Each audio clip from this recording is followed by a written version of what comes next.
Alright, here's just a little update video showing one of my holdback children's pythons from 2024. Let me see if I can get it to focus on them. There you go. And this is the only children's python from any of them that I produced last year that was specifically unique in that I could at one glance tell it from the rest of them. If you can see the reason why, it's got a little bit of a striping pattern. If you see, there's a reduction in the spotting right on the top, the dorsal top, and so it comes up in a stripe. And the thing that's kind of interesting about these is they're turning a little more buckskin or a little more golden right now. And as they're doing that, also the stripes are reducing. So, or not the stripes rather, but the spots are reducing how dark and heavily pigmented they are. And one interesting thing about some of the babies that I've raised up from this group is that they start to get almost very, very lightly patterned as they get into like 3 and 4 years old. So this one's coming up on a year old. It's like 10 months old.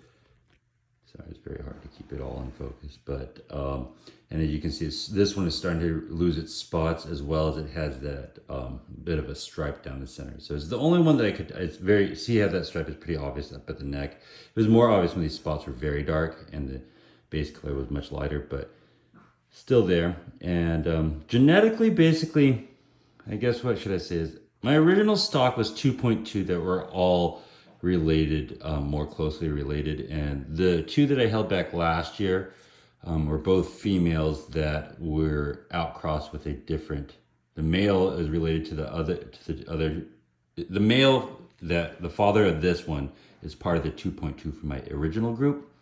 But then the female is a different one. So it's a half sibling to a lot of them, and so I held back two from that for a little bit of genetic outcrossing, and also to get myself a couple new females because I've been working my females pretty hard, and so I'll raise this one up, and I have a couple females coming on deck this season, and these two will be on deck in another year, probably 2 years. I really think it takes 3 years to make a breedable female children's python. That's just kind of what I think. So I have a couple that are I have one that I know is going to come on deck this year, maybe two, and then a year or two after that, these two females will come on. And so I'm just kind of keeping myself flowing with the little ant farm project. Just an update. Thanks so much. Bye-bye.